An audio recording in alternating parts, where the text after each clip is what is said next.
Сайн байцгаана уу? Та бүхэнд гэр бүлийн олон улсын өдрийн мэндийг хүргэе. Намайг Батсэрэн гэдэг. Би хуульч өмгөөлөгч мэргэжилтэй.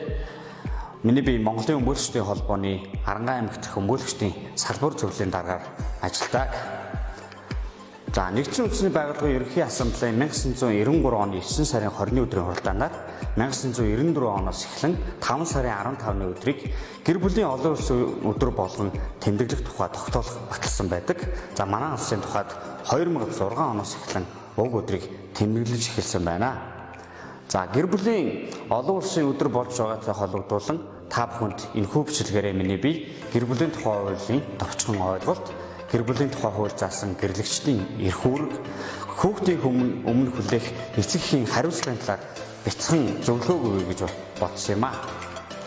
За, гэр бүлийн тухай хууль нь 1999 оны 6 сарын 11-ний өдөр батлагдаж, 1999 оны 8 сарын 1-ний өдрөөс дагаж мөрдөж эхэлсэн байдаг. За, 9 бүлэг 76 зүйл бүхий Монгол улсын хуулиудын нэг юм аа. За, гэр бүлийн тухай хуулиар дараах харилцааг зохицуулдаг байх нь гэрлэлт уулс оруулах, гэрлэлтийг хүчин төгөлдөр бус гэж тооцох журам нөхцөлийг тогтоох, гэр бүлийн гишүүдийн эд хөрөнгийн болон эд хөрөнгийн бус харилцааг зохицуулах, хүүхэд үржлэх, гэр бүлдээ авч хүмүүжүүлэх, асран хамгаалах, тэжээн цэцтэй холбоотой харилцааг зохицуулсан өргөн цар хүрээтэй Монгол улсын хуулиудын нэг байгаа юм аа. За, тэгвэл гэр бүл гэж юу вэ?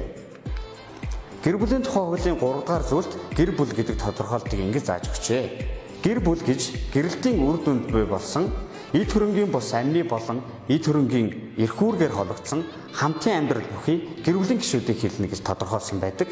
За, үүнтэй уялдуудан гэр бүлийн гишүүд гэдэгт нь гэрлэгчид түүнээс төрсөн тэдэнтэй хамт амьдарч байгаа төрсөн болон дагвар үрчлэн авсан хүүхэд болон төрөл садангийн хүмийг хамааруулж ойлгодог байна. За, тэгвэл гэр бүлийн тухай хуулийн 7 дугаар зүйлийн 7-гийн 2-т гэрлэлтийг бүрдгсэн өдрөөс эхлэн гэрлэгчдийн эрх үүрэг үүснэ гэж зааж өгсөн байдаг. За, гэрлэгчдийн эрх үүргийг тухайн хуулийнхаа 10 дугаар зүйлд нь ямар үүрэгтэй байдаг байдлаар дурдж өгсөн. За, 10 дугаар зүйлийн нэгт нь гэрлэгчд нь гэр бүлийн дотор тэгшэрх хэлж адил үүрэг хүлээнэ гэж заасан байдаг. За, тэгвэл гэрлэгчд нь бие биедээ үнэнч байх, хүүхдээ өсгөн хүмүүжүүлэх, гэр бүлийн гишүүд нь бие биенээ халамжлах, хүндэтгэх, тэжээндэтгэх, тэдэндээ туслах, гэр бүл шаардлагадах эдийн засгийн нөхцөлийг бүрдүүлэх, хэн нэгнийхээ эрхийг зөрчихгүй бие биендээ аливаа хэлбэрээр хүчирхийл үйлдэхгүй байх, угийн бичиг хөдлөх гэсэн үүргийг хүлээдэг байна. Эцэг их хүүхдийн хооронд эрх үүрэг үүсэх харилцааг 21-р зүйлд зааж өгсөн байна. За, дараах 3 үндслээр эцэг их хүүхдийн хооронд харилцаа үүснэ гэж заасан. Нэгт нь хүүхэд төрснөөр эцэг их хүүхдийн хооронд эрх үүрэг үүснэ. Хоёрт нь хүүхдийг үрчлэн авснаар эцэг их хүүхдийн хооронд эрх үүрэг үүсдэг байна.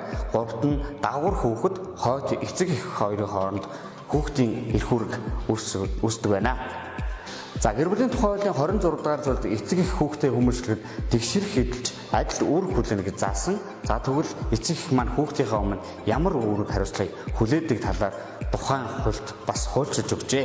26 дугаар зүйлийн 2-ын нэгт нь хүүхдээ эрүүл чирэг өсгөн боожуулах, сэтгэхүйн хувьд төлөвшүүлэх, хоёрт нь болохоор хүүхдээ асран хамгаалах, тэжээнд итгэх, гуравт нь хүүхдээ үндэсний ёс заншил уламжлалт дээдлэх үзлээр хүмүүжүүлэх, түүнд суур боловсрол эзэмшүүлэх, хөдөлмөрийн анхны дадлаг олгох, дөрөвт нь хүүхдийн эрхийг хамгаалж үүргээ биелүүлэхэд нь туслах гэсэн үүргүүдийг хүлээдэг байна. За, гэр бүлийн тухай хуулийн 21-р зүйлийн 21-ийн 5-т нь гэрэлтийг бүртгүүлээгүй хүмүүсийн дундаас төрсэн хүүхэд нь гэрэлтийг бүртгүүлсэн гэр бүлээс төрсэн хүүхдийн адил эрх хэдлэнэ гэж заасан байдаг. За, энэхүү ойлголтыг яагаад энэ дурдж өгч байгаа юм бэ гэхээр, за, хамтран амьдарч гэр бүлээ батлуулаагүй хүмүүсийн дундаас гарсан хүүхдийнхээ өмнө эцэг их маань хариуцлага хүлээхгүй тохиолдол Монголд их байдаг учраас энийг бас дурдж оруулж өгч байгаамаа. Миний энэхүү бичлэгээрээ та бүхэнд өгөх зөвлөгөө гэх юм бол эцэг эхчүүд маань гэр бүлийн тухай хуулийг тодорхой хэмжээгээр уншиж судлан гэр бүлийн эрх зүйн талаар тодорхой мэдээлэл авах нь та бүгдэд хэрэгтэй гэж хэлмээр байна. Ингээд сайхан бүхнийг гэр бүлдээ зориулъя. Гэр бүлийн үеийг хамтдаа сайхан өнгөрүүлээрэй. Анхаарал хандуул явдалд баярлалаа.